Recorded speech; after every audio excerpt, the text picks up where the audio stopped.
私は、期末発表でアンケートを取り直しますみたいなことを言ったので、そのアンケートの現時点での結果と、あとそのアンケートの案と、あとプロモーションの方法について発表します。まずアンケートの取り直しなんですけども、これは前の発表でも言ったように、前回の反省点はターゲットを安易に学生的に取ってしまったっていうのと、アンケートツールが見にくかったっていうのと、質問の量が多くてあんまり答えづらいアンケートを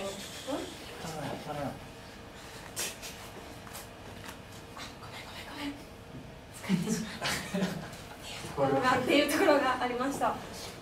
で今回は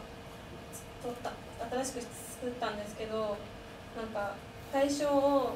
絞って社会人にっていうことで絞ったら、回答者が前160人だったのが今回28人ってすごい減ってしまって、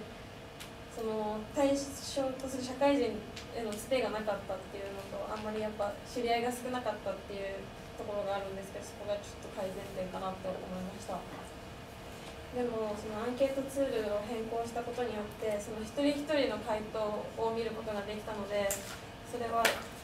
良かったなっていうふうに思います。で、その結果を今から発表していくんですけど、性別は女性が15人、男性が13人で、年齢は社会人を対象っていう、知ってる社会人の方に、先輩とか社会人の知り合いのいる人に回してもらったので、20代がほとんどでした。で、どんな相手にスタンプを利用しますかという意見はこういう結果になったんですけど、で、私が意外だなと思ったのは、仕事関係の人にあまり送らないのかなっていうことが分かりました。それでなんか社会人にターゲットを取っていうことだったので、私の中ではなんか社会人あるあるとか、上司の人にも送れるようなスタンプを作るの方がいいのかなっていうイメージだったんですけど、それだけじゃあんまり良くないのかなっていうのが思いました。で、どんな時にスタンプを利用しますかっていう、どんな時じゃない、どんなスタンプを、これちょっと間違いです。どんなスタンプを利用しますかっていう、アンケートではこういう結果になったんですけど、なんかあんまり大きな差はないので、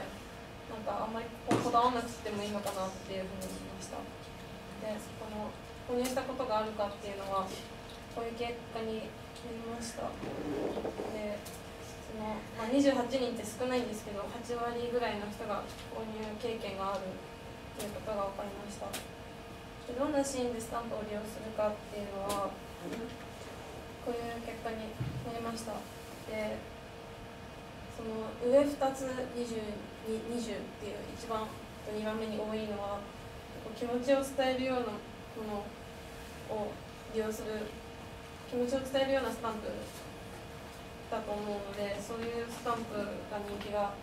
あるのかなと思いました。どのようなスタンプに惹かれますかっていうのはこういう結果になったんですけど、またこれ後でちょっと取り上げるんですけど、これ男女で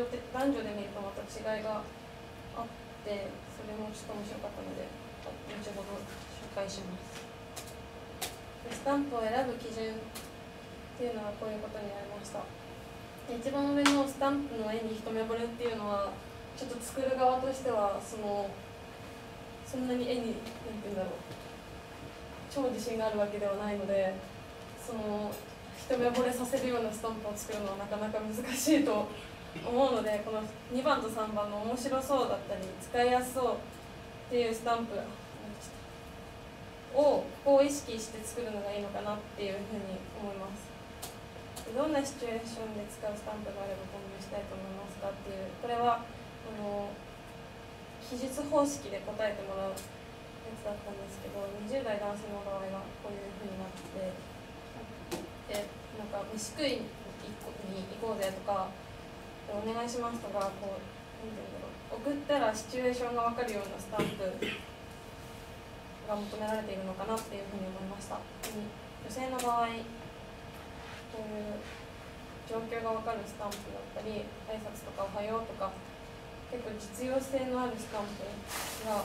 いいのかなっていうふうに思いました。そのさっき言った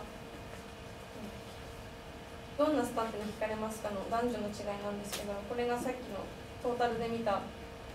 回答数なんですけど、動物とキモカワ系が3番目と4番目にあるんですけど、これが結構男女で違って、女性の場合だと動物2位でキモカワっていうのが全然票が入ってないんですけど、男性の場合が逆で動物全然あんまり人気なくてキモカワが人気があるっていう風になりました。でも男女どっちでも見ても面白い系とゆるキャラが人気があったので、面白いゆるキャラが強いのかなっていうふうに思いました。でここからイラストの案なんですけど、面白いゆるキャラでターゲットは社会人っていうことなので、ゆるキャラってなると著作権とかが出てきてちょっと書けないので、ここを動物で代用できるんじゃないかなって思って、最終的に考えたのは動物と働く人っていうのをテーマにして、その40個のうちに仕事関係の人漢字詞が意外にもどっちも違う遅れる入れるっていうのとか、絵文字感覚で使えるようなものとか、言葉入り実用的なものっていうのを結構いろいろ入れてみればいいのかなっていうふうに思いました。でその書いてきたんですけど、これ1個目でこういう感じのと、あとイブとサラリーマンでこういう感じのを書いてきて、でこのイラストを描くってなると、これ漢字も知らない描く描くの方だと思ってください。で紙に描く場合、そのエリリンがやってたようなやつは紙に描いて写真とかスキャナで撮ってデータみたいにしてするっていう方法で、ペンで紙に書くからすごい細かいところまで書きやすいっていう利点があると思います。で機械で書くと読み込みも必要ないけど書きにくくて、細かい絵ってなるとペンタブとかが必要になってきて、でも簡単な、私が書いてきたのはiPad で書いたんですけど、こんぐらいのだったら書けると思います。で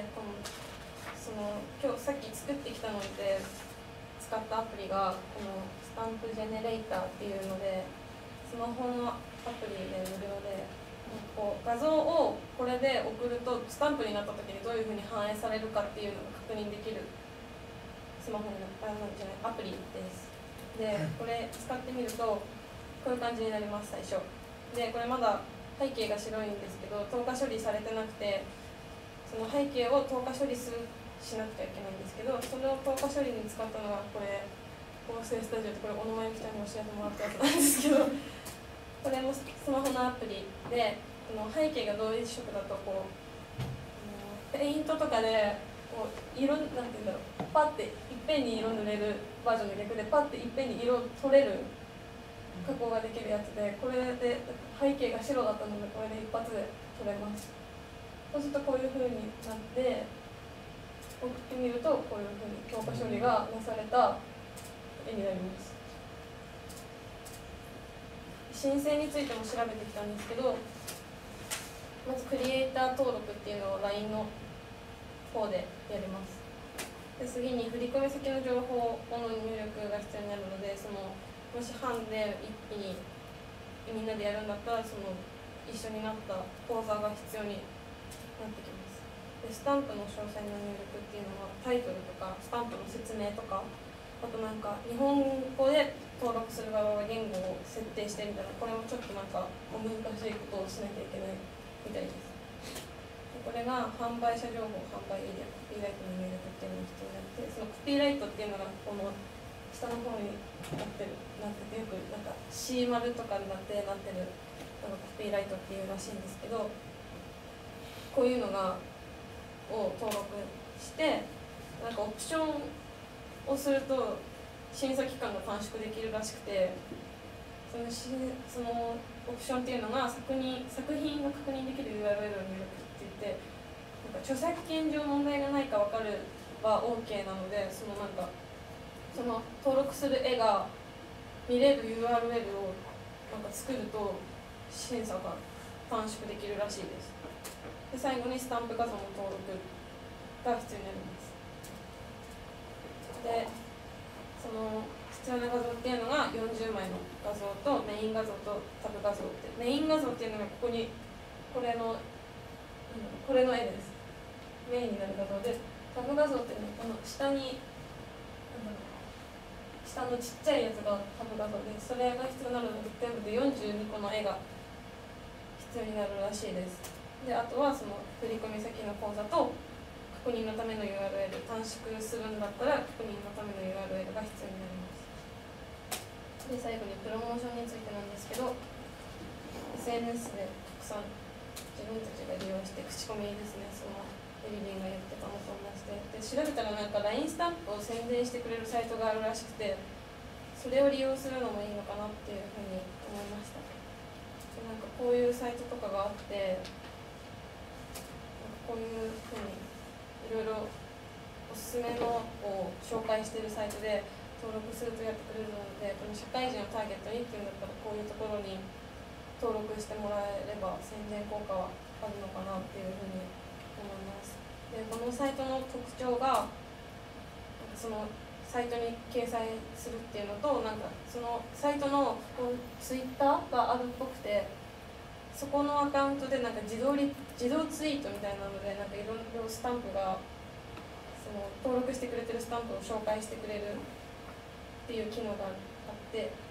登録料は無料です。そのツイッターがこういう感じで、こういうふうになんか紹介してくれるみたいです。でそのなんか